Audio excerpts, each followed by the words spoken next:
because you've just reminded me. So I have pressed record and we can go. So whoever gets the recording won't get that last bit, but hey, isn't she brilliant? So let's have a look at the practice and let's remind ourselves about the weaving that parachute. And I had a really nice, a really interesting email from somebody who's doing the course about weaving that parachute. And I love that, you know, just, I never mind getting emails in between sessions from you guys. And even quite challenging ones. And this one was saying that the weaving the parachute felt like it came a bit late because it felt like, you know, we weave that parachute so that when the plane goes into free fall, we can jump out of the plane and get that soft landing. And this individual who emailed me said, it feels like we're already in free fall. And I suppose what I would say to that is, yeah, I very much take where you are. And I think there's going to be more free falls going forward, you know. I think the aftermath of this will test us. I think there's a lot more that's going to test us moving forwards. I think we'll be tested as people start to go back and as we let the lockdown relax a little bit. I think our sense of fear and trepidation will hit us then. We're seeing this in other parts of the world psychologically, that moving into and out of the present and into worries about the future, because even if we move into a more relaxed state, being mindful about our own wise decisions, being mindful enough to keep washing our hands, being mindful enough to keep a distance, being mindful enough to maintain that sense of awareness of our own safety, because being human, very quickly sometimes we can move back to being and living our lives just as we were before maybe it's safe to do so. So I still think that mindfulness as a metaphor of weaving your parachute has real relevance, because I think there's some more soft landings to come as we move forward. And that's where I think the body scan progress, and we did the body scan more mindfully last week. And the idea of that is because so many people desist or stop meditating. And when I say, why was that, Mike? They say, oh my goodness, I just so rubbish at it. You know, I'm really bad at meditating because my mind flits hither and thither and goes everywhere all the time. And do you know, that's such a tragedy, because never stop meditating because our mind isn't doing as it's told. Minds don't do as they're told, certainly not when we begin this journey. The actual joy of mindfulness, I think, in the practice of meditating is the fetching your attention and bringing it back and anchoring it to sound or the breath or a part of your body. So please don't stop meditating just because it's difficult. One of the biggest mistakes that people make when they first start mindfulness is they think it's going to be solely relaxing. In actual fact, sometimes mindfulness isn't relaxing at all until we really develop our mindful practice. And then the evidence base is very clear that that mindful muscle starts to grow and we do start to move into the relaxation response more readily, which is when our cortisol comes down and our ability to deal with stress comes up. So stick with it. And we also asked you to have a go at keeping on practicing the mindfulness of the breath. And I'll just come back in a second, Suze, and just see how people are doing with the mindfulness of the breath, because the breath very much is our anchor going forward. And of all the things that we can practice, today we're doing a very short 3-stage breathing space, which is how you harness the power and the usefulness of the breath very, very quickly to just step into a mindful place when we're in a place of struggle. And quite often when I'm working with GPs, the 3-stage breathing space is one that really fits in, and it would fit in with most professions, you know. So you have a difficult consultation, or a consultation that is challenging perhaps, and rather than just sort of say to the receptionist, you know, next person please, sometimes if we really notice that our mind is being affected by what we've just seen, doing a 3-stage breathing space can make the world of difference. And this works beautifully if we've just had a row with one of our daughters, and we want to just create some space before we go back and move gently into round 2, mindfully and compassionately, so that we don't fall out. A breathing space can help there. Suze? I was just going to say, I've just had a couple of questions, but people can't see you. Now I can see you and your lovely shirt, but that'd be quite useful. I mean, you're not really missing that much, but they can see me, but not you, which is some people can see Mike. Yeah, lots of people are saying that. Some are saying they don't like the shirt, and some people are saying they do. Most people can see me. It might be that you need to just have a look at your settings. Yeah, I can see Mike and the shirt. Thank you so much. Now, I'd be really curious to know in a minute how you've done with your homework. So we will ask you all to do the hands up with each one. But the Pleasant Events Diary, I spent a bit of time last week on the power and the usefulness of positive data recording. And I've got a chap from Poland, might be watching it live tonight, or perhaps coming in on the phone. And I remember the skepticism he met me with when we first talked about positive data recording as an aid to improving mood and actually coming out of a very deep set depression. And this gentleman was saying, but it seems so simple, Mike. And I said, you know, it's very often is the most simple, the very, very simple practices that we observe and practice with that take us out. And lastly, we asked you to keep choosing new routines. So how are you all doing? I'm just going to do a global on this one. Are people finding that they're meditating, doing the body scan, the mindfulness of the breath, and still getting a new experience from it, perhaps? And how did people do with the Pleasant Events Diary? So let's just go in and have a look at what people are saying. And the more of you that come in, and you know, if you didn't, that's absolutely fine. It's just not like school. There is no telling off. Yeah. Oh, I like that, Helen. Simplicity is the ultimate sophistication. Alex has come in. Alexandra's just come in to say she found the Pleasant Events Diary really helpful. Even when I thought I'd had a really awful day and was feeling downright rubbish, reflecting on the positives made a difference. Yeah, that's the one to do it with. That's the way to go. Yeah, the guided meditations really are helping, Tanya. And I've used the breath one every night before bed. Oh, that's great to hear. So any other thoughts? How are people doing? I'll just go into the Q&As. Yeah, and people, it seems like people are really doing really well. I'm going to suggest that you continue with the positive data recording. Found it difficult, says Sandra, to keep up with the practice because I was unwell, and a big challenge to manage anxiety when poorly. Absolutely. And so the mindful stance is what we do there. Finding the body scan difficult. In a way, if we're finding it difficult, Deborah, there's something about the holding it lightly while we're doing it and making sure that our intent when we do the body scan is just to go in, find that curious mind. How would it be today when I scan my body? Yeah, the diary was really brilliant, says Kay. We reflected as a family to help us all stay positive. Oh, I love that.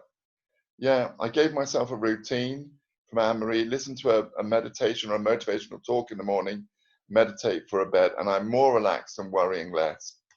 Do you know, I think we're off and running as a group, and just how lovely to hear that as a group, we're all beginning to develop our mindful muscle. Do you know, it keeps on doing that.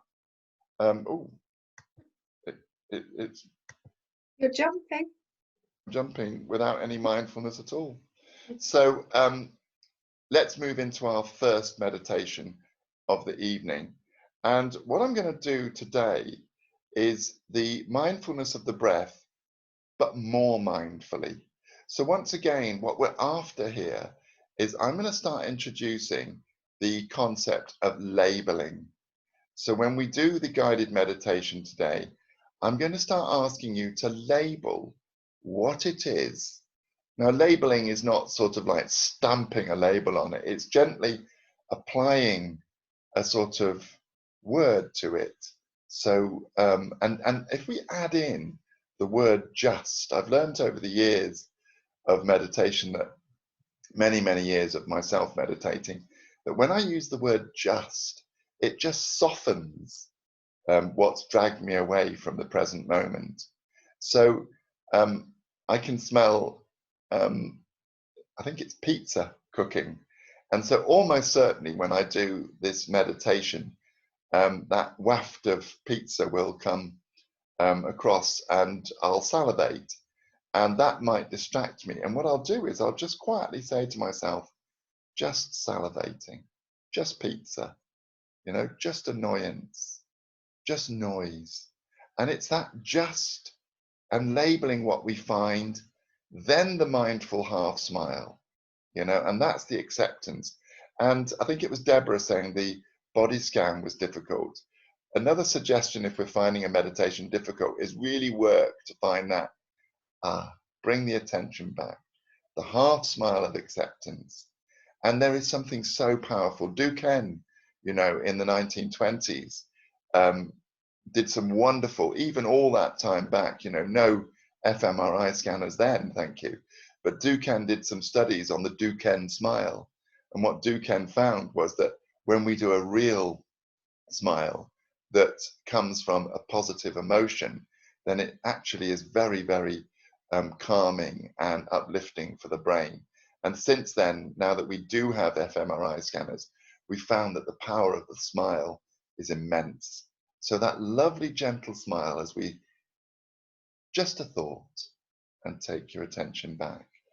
So I'm going to use the bells to bring us in, and I'm going to do 1.5 minutes of silence at the end of this meditation tonight so that we can really start to play, because it's when I go quiet, a rare occurrence, I hear some of you say, it's when I go quiet that your own minds might start to hijack the meditation process. And we won't let it today, will we, people? What we'll do is we'll notice that our mind is gone, smile, label it, and bring it back. So if we can move into that dignified position and perhaps half close your eyes or close them entirely, but keeping it soft and finding that smile, congratulating yourself on coming into this tonight. And that was even a premature bell then, but here comes the proper one.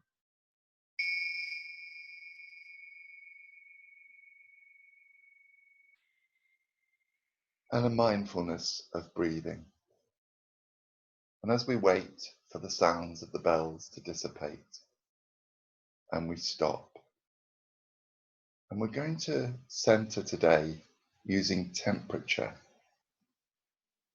So I'm just going to ask you to just take your attention outside, into the cold outside where the sun is shining, but the breeze is brisk. Just get a sense of the temperature there. And then just segue your attention in and find the room that you're meditating in. And find the difference.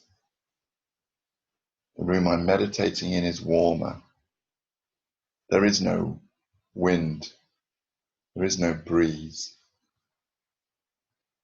Taking my meditation and bringing my attention right in, and find your temperature, your core temperature.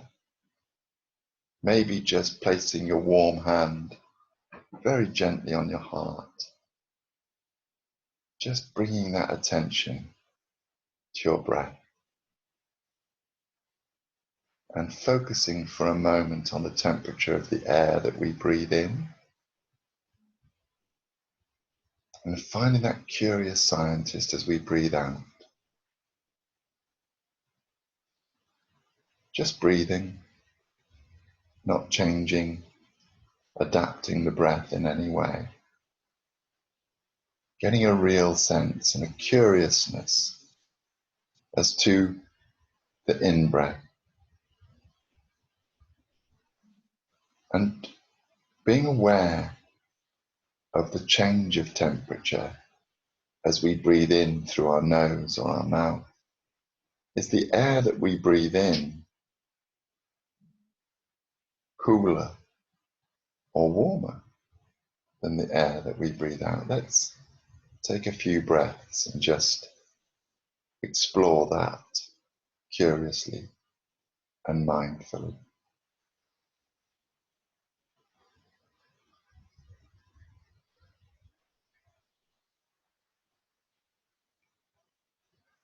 And let's remind ourselves where our in-breath actually starts.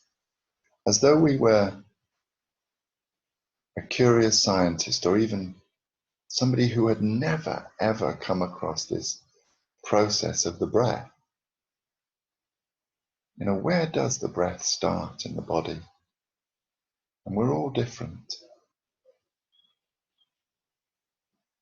And is there a pause between the in-breath and the out-breath, an infinitesimal moment before we breathe out?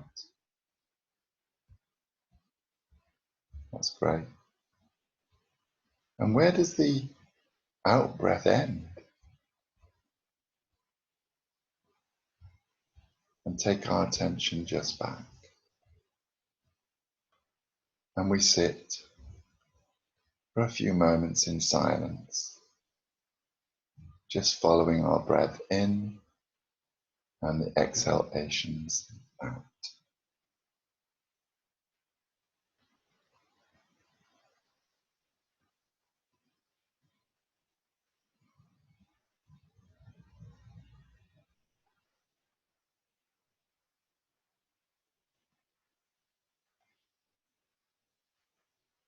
And if our mind wanders, and it will have done, something will have distracted it, our attention will have wavered, let's find that curious part of our brain. So what pulled my attention away? Go find it and label whatever it was, just noise, just voices, just a thought, just a lack of concentration. No judgment, notice, just a label. And then let's smile with wisdom, compassion, and warmth, and kind of like we love someone we really love. It's like putting your arms around them gently, and let's just bring our attention back and back and back, and smile soothingly. It's okay. You can wander wherever you want. It's okay. Back to the breath.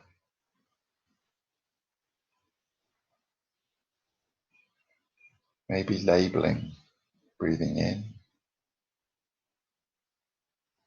breathing out.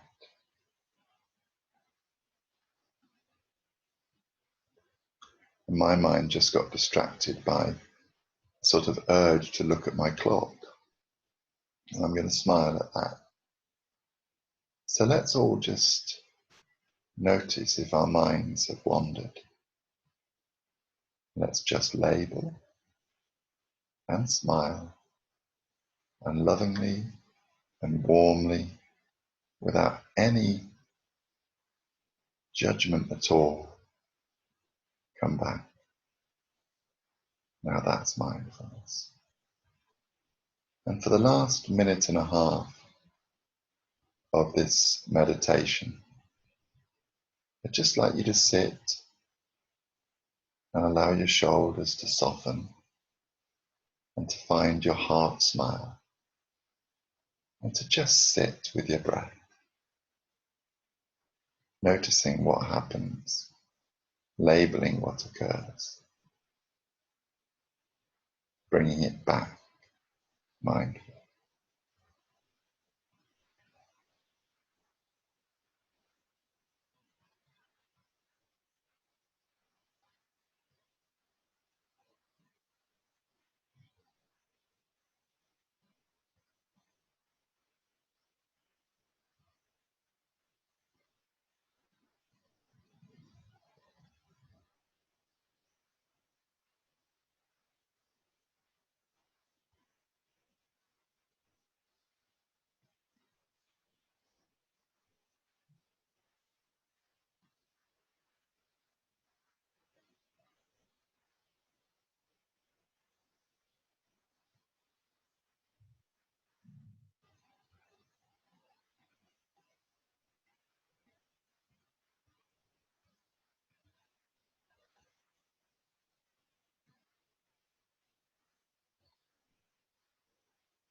Well done, everybody. And how did you find that labeling what we find? Did you find that useful? I've kind of done that for years, you know, and it seems to help me. I really liked the thinking about your in and out breaths and whether they were colder or hotter. Yeah. That made me really concentrate on my breath. Yeah, absolutely. It does help, doesn't it? More focus helped me to acknowledge when labeling, and Jack's come back and say, yeah, great, really helps a lot. Yeah, and it is that just, isn't it, Kay? You know, because I think I love the just because so many of us have judgmental minds, and the just is you can almost imagine a shrug with your just. And so it's so interesting and it's really calming. Yeah, very useful to use the just. I discovered that a few years ago. Sarah said, made me feel really sleepy. If you've had busy days, then yeah, of course. Oh, do you know, Kim, big hello to Kim here, because just took the guilt away when I lost focus. Do you know, isn't that interesting? Because we are such judging creatures as humans, aren't we? Yeah, help me kind of refocus back when label. And I like the quiet time. Good. Thank you, guys. Yeah, Amanda, I needed that. Oh, I'm so glad, Amanda. Yeah, we all need this, don't we? And just to put the breath into into perspective for a moment, Mrs. Scanlon now would be chuckling because I have watched. There's a great YouTube film of Jon Kabat-Zinn talking to the Google employees, and you know, I think I love that man just a little bit in a kind of healthy way. And I must have watched it 20 times, and I just kind of mindfully chose to watch a chunk of it again the other day. And he suddenly heard something I've not heard about. And he started to talk about when we are living with uncertainty, that's when the breath comes into its own. And I thought, gosh, at the moment, we're all living with uncertainty and a loss of control. And diagnostically speaking, all anxiety conditions, you know, PTSD, obsessive compulsive disorder, generalized anxiety disorder, panic, etc., you know, they are all at the foundation of them is a loss of control and a growing sense of uncertainty. And the one thing that we can be certain of the whole time that we're alive is that we will be able to make contact with our breath with no judgment and anchor our attention there, you know. So I suddenly thought that's why the breath is so useful. And I must have watched that film so many times. So the breath is crucial. And the next slide is something I think John, the great man, probably wouldn't, oh, I've done it again, probably wouldn't really like too much. But one of the flaws, I think, sometimes is that you do a course like this, and, you know, at the moment, I think this is a bit of a myth, you know, that people aren't busy. People are saying to me, you know, although I'm not, you know, things have changed, somehow I'm just as busy as ever. And the perception, I think, is there's all these people at home twiddling their thumbs through COVID-19, and I just don't think that's always the case. It might be for some of us. I think I've done a little bit more than normal, but perhaps not for all of us. But there is then this thing that we assume that because you're on the, you know, at the moment it's a bit quieter, you're all going to be up for 40 minutes. And when I first started meditating and I went to my retreat to learn meditation, the meditations were sort of 40, 50 minutes long. And I just couldn't do them. It's just, Mike Scanlon is not built for that level of concentration and mindfulness, I suppose. But I can do 15 minutes at a breeze, and I can do 3 minutes smiling. And I loved when I read this research. So look at that. Just a 5-minute practice can be used alone to increase your state of mindfulness, and without the additional time and resource that a whole course requires. But the next step is to investigate whether it has positive outcomes. And the good news is that Mahmoud and Hopthrow have further extended the study, although I would have had to have paid for it, so I didn't.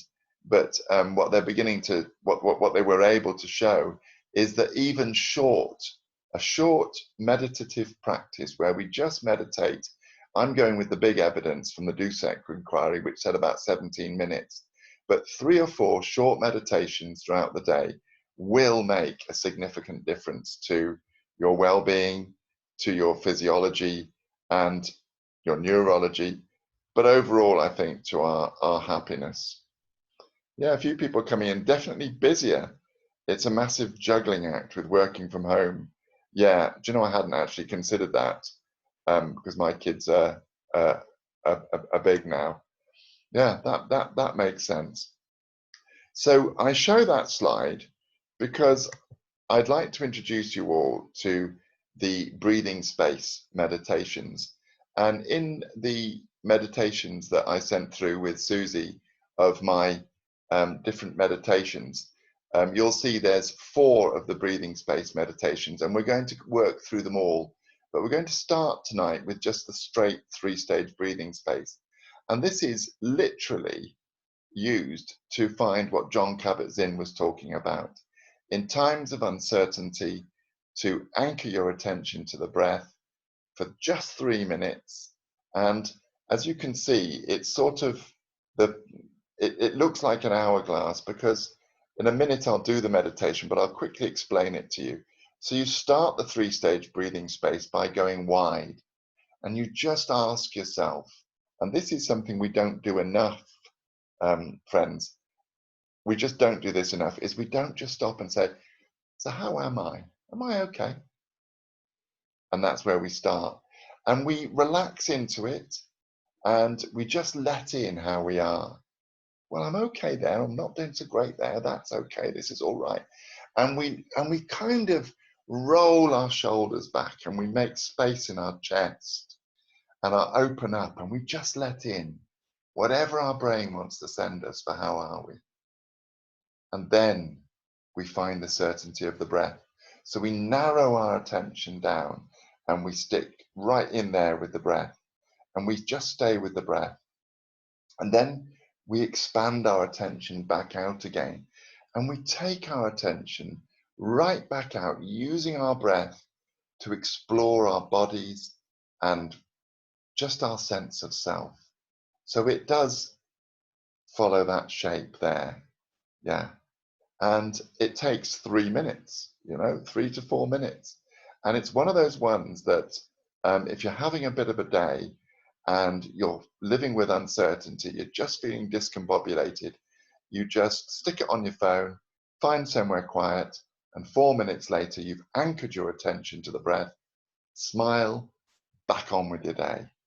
That's how we use this one. So I'll come and answer some more questions because there are a few coming in now, but I'll do that after the 3-stage breathing space. So it's so short, we don't even need the bells. So I just want you to imagine for a moment that you're in the middle of a busy day, and some of you will be in the middle of a busy evening, won't you? And you just need to take 3 to 4 minutes and just find you again, reconnect with you. So all we do is we stop, we quickly make ourselves look dignified, we find that smile, and we're in. So we find the breath, and we anchor our attention there just for 1 or 2 breaths, following in and out, and in and out. Then we smile. And if we can, we just roll those shoulders back as though we're inviting our brain. And then we do invite our brain and we just say, so how am I? How am I doing at the moment? What's happening in my life? We just let it in.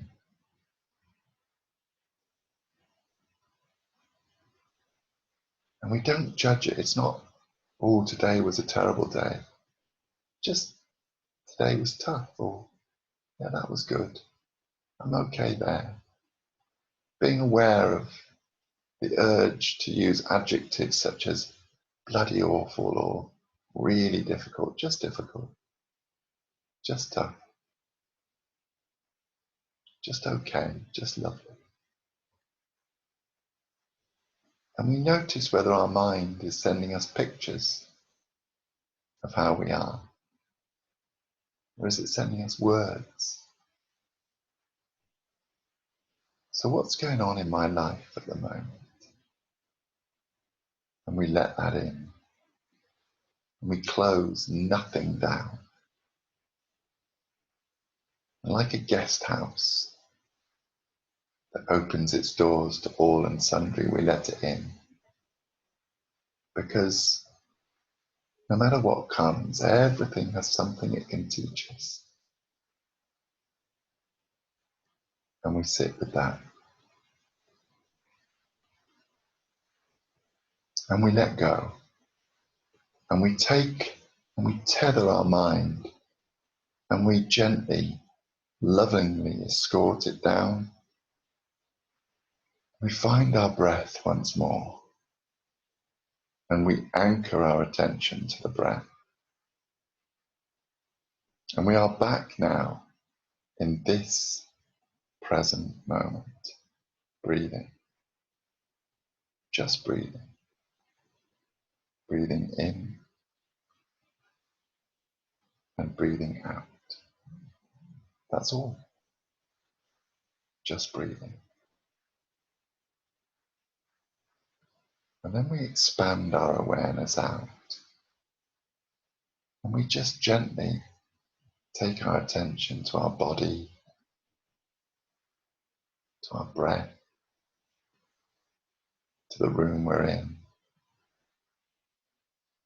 And we get this sense of ourselves living and breathing and existing in this present moment, in this geography, in this life. And we expand our attention out and we smile and we're ready for the rest of our day. We open our eyes and just check in. What's different? Do you feel refreshed? Do you feel calmer? Your brain loves it, you know, if we don't close things down, if we open things up and we go and we meet what is with curiosity and a smile. You know, it's alien sometimes to many of us, isn't it? Because we spend so much time shutting everything down. So I like to think of it like a fan, you know, we open that up and, you know, if we waft that fan, we get the benefit of it. We close the fan down, it shuts. We're opening up there. Well done. Well done. So I'm just going to go in. Yeah, that one is quite liberating. Yeah, it is. Thanks, Rebecca. I love it. The acknowledgement of what's this does, Sandra, bring a real sense of calm. You're right. Yeah, I do find a breathing space to be absolutely liberating when you're in the middle of anything. Yeah, yeah. Thank you, guys. It's so nice to have so many people. You're a very responsive. You're a very responsive bunch. That's lovely. So we're going to move on now and do something, dare I say, quite cutting edge, actually.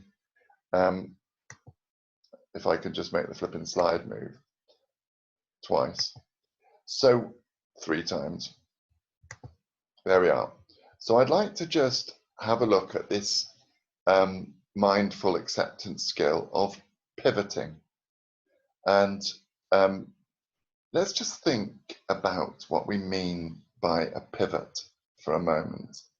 So I was talking about pivoting with a client of mine and trying to explain it to her. And she said, Mike, do you mean like when you play netball? And I did that man thing where I went, do you mean basketball? No, she said. I know, what a sexist pig. No, she said, I mean netball. And I said, no, I've never played netball. And she said, well, what you do, she said, is you can't take a step sometimes when you pass it. I didn't know this. She said, so you sort of pivot your body and then you pass it. And I said, that is exactly what we're talking about here. It is a psychological pivot. And over the course of the rest of our 5 sessions left, I'd like to just introduce you to 5 of the pivots that can be life-changing, I believe. And the first pivot is very much based in what we're looking at today.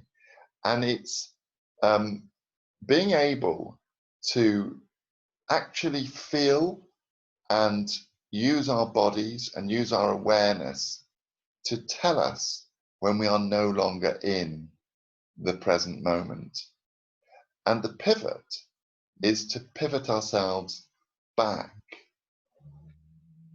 into this present moment with movement, you know. Now, if we're in the middle of a meeting and we find ourselves worrying about something that's happening later, and we feel that tightening in our chest of fear or that discomfort of uncertainty, then this pivoting approach suggests that what we do is we meet it with the lovely mindful curiosity, and we kind of lean in a little bit and say, what's going on here? And then we ask ourselves, where am I? You know, where has my attention gone?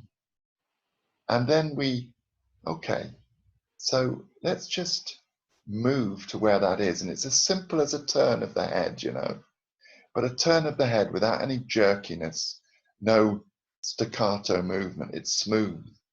And we just move to there and we allow it in. And we look and we say, gosh, why am I worrying about what might happen later? There is no workability to that. And I've got myself a little bit stuck. So if this feels uncomfortable, I wonder how it might feel if I pivot back into the now. And what works is to use the physicality of the pivot and to just seamlessly pivot ourselves back. And then open our eyes and remind ourselves, back in the present moment. And is this present moment okay? Oh yeah, it's okay. It's not, it's a bit difficult, but it's okay. Right. So now I'm back in the present moment. Is that a better place for me to be? Well, let's just check it out. Pivot back. Oh gosh, no. There is no workability, nothing to be gained from living outside of this present moment. So I'm going to smile and pivot back. And works the same way if we find ourselves stuck in the past. Again, maybe go the other way. I'm stuck, I'm worrying about and feeling guilt or shame or those sorts of emotions that are based in the past. And I sit with that for a moment and I feel the physicality of it.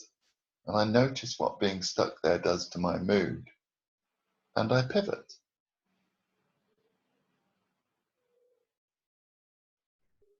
That was a bit jerky. And I find myself back in the present moment. And I look around me. And I get a sense of this present moment. Yeah. And we're combining movement with mindfulness and with that wisdom that came from the wonderful Viktor Frankl, who said that between stimulus and response, there's a space, and it's in that space where our freedom resides, or in that space where our freedom lives. And what we're doing with this is we're actually choosing to respond to being stuck in the future or the past in a different way, more mindfully. And in the course of that pivot, we're just creating that space, the space it takes to pivot, to bring us back into this present moment. So today's pivot skill is a very mindful one, pivoting back into the present moment. And I really would recommend, and if somebody says to you, Jim, what did you do in the middle of that meeting? You suddenly kind of watched your head go. Just tell them, because everybody should pivot. I just pivoted back into this present moment, and it feels lovely to do, friends, because it is smooth and it is a gentle, soft, very loving movement back, and it's so mindful. And I'm kind of reminded of, at that point there, I really am rubbish at this. Whoa. Because I was doing pivoting with somebody with a Zoom therapy session recently, and they said, Mike, that's all good and well for you because you've got such a lovely life. And they said, but what about if I pivot back to this present moment and it's not good? And I said, well, the beauty about being in this present moment is that this too shall pass. And things will change, and no moment is ever the same as the next moment. So if we do pivot back and we find we're surrounded by children that are crying, or we pivot back into a torrid meeting, well, those children will stop crying and the meeting will get better. And I think it is worth reminding ourselves of that wonderful truism that, yeah, this too shall pass. And it comes, doesn't it, from that story of the king, and he gets given a ring by the wisest old woman in the country because he's so stressed, and he says, I just need something to make my stress better.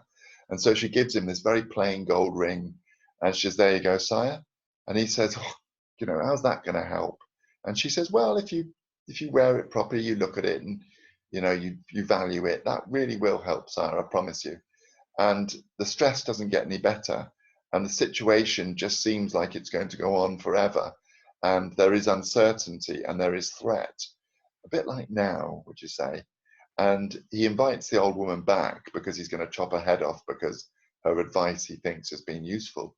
And he says, I'm giving you one last chance. He says, help me with my stress because there is so much happening that feels intolerable. And she says, sire, did you ever look at your ring? And he says, well, yeah. She says, no, properly, mindfully stop and look at it. And he takes the ring off his finger and he looks at it, and inscribed on the ring is the words, this too shall pass. And the wisdom in that old story is huge, I think. So when we pivot back to the present moment, even if this present moment is tough, it won't be forever and it will change.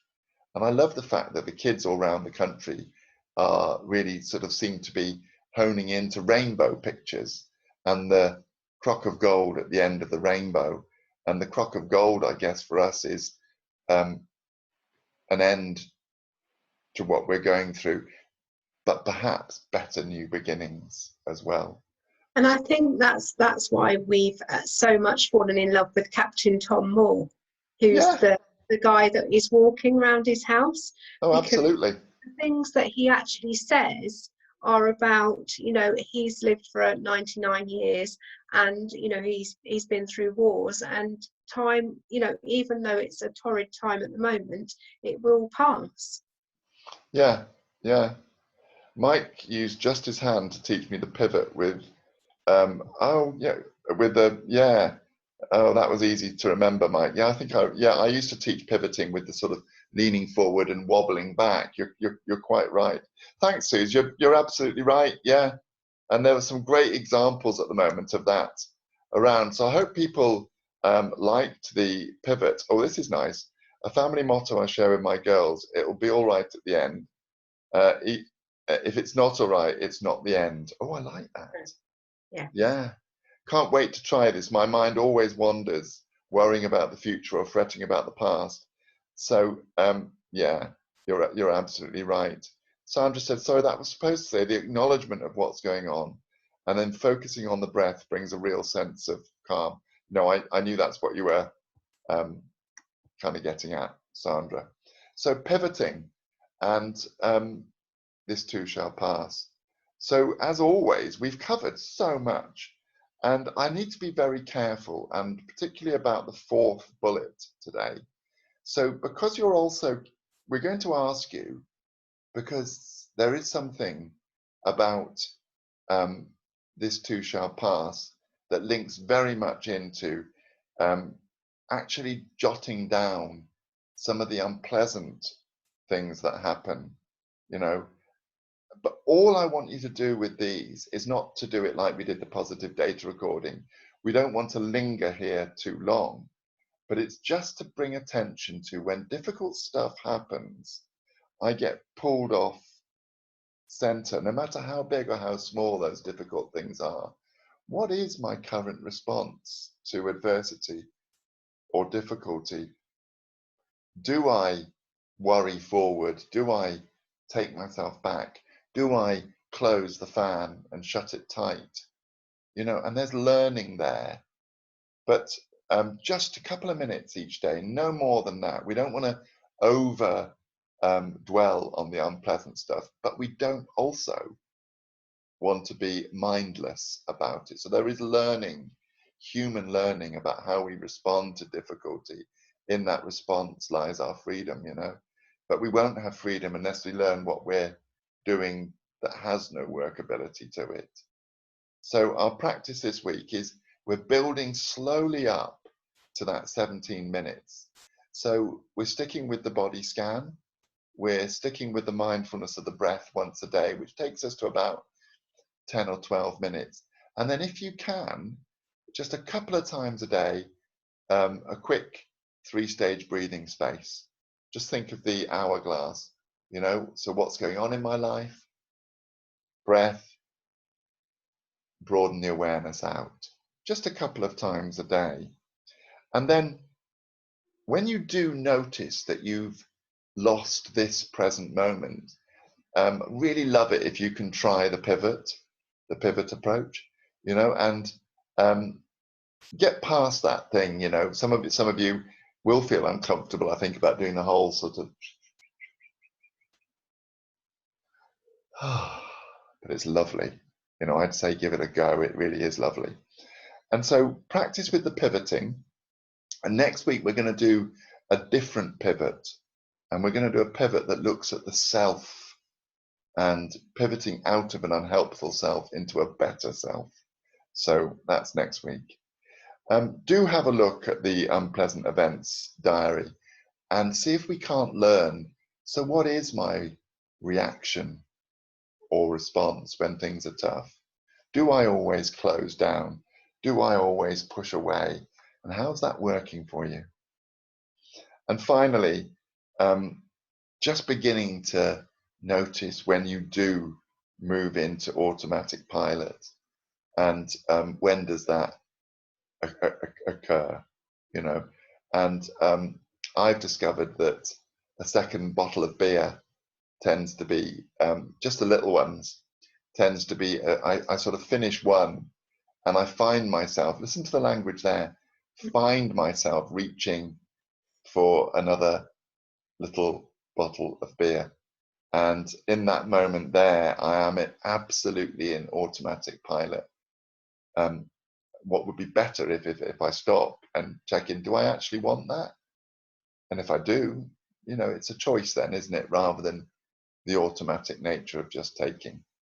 So open up for you guys. Any thoughts? Any biscuits, says Helen. Yeah. Beth's come through. The pivoting has helped in so many work situations. Yeah, Beth, absolutely. Yeah, absolutely. Amanda's feeling much more grounded. Oh, that's good. Helen, where did the hour go? I know, didn't it shoot?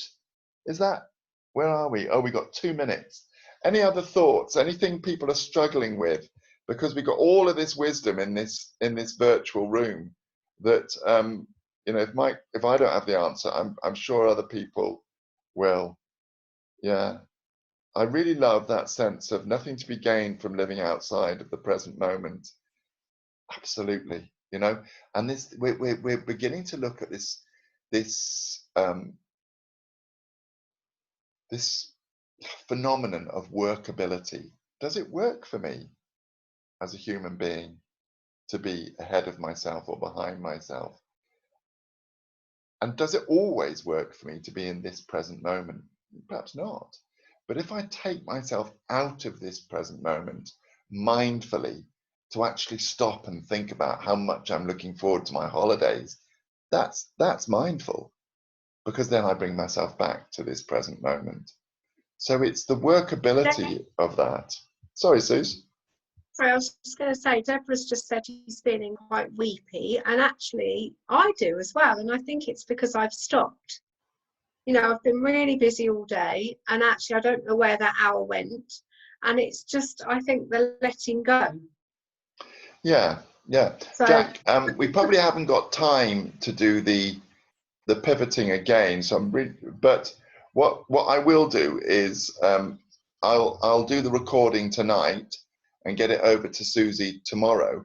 So have a look at, just fast forward to the pivot bit, if that's the bit that really resonated tonight, and watch it a few times perhaps, because I'm conscious that Zoom might time us out if we're not careful. I'm not sure if it does.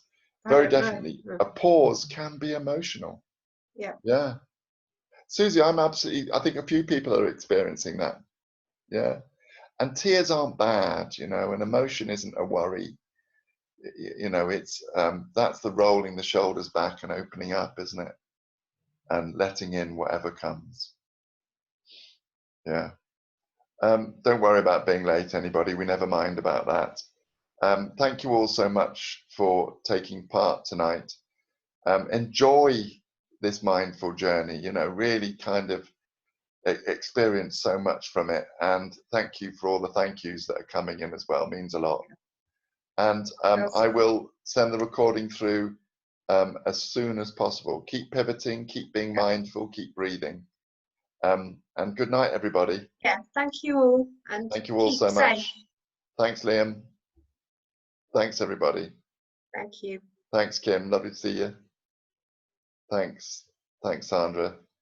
and have lovely, lovely evenings tonight. And I'll go and get my pizza. Thanks, Laura. Great to have you on board live tonight. And hi, Jonathan. And good night, everybody. Good night. Thanks, everybody. Stay safe. Stay safe. Yeah, that's a nice way to end, isn't it? Thank you. Oh, I missed the thank you slide.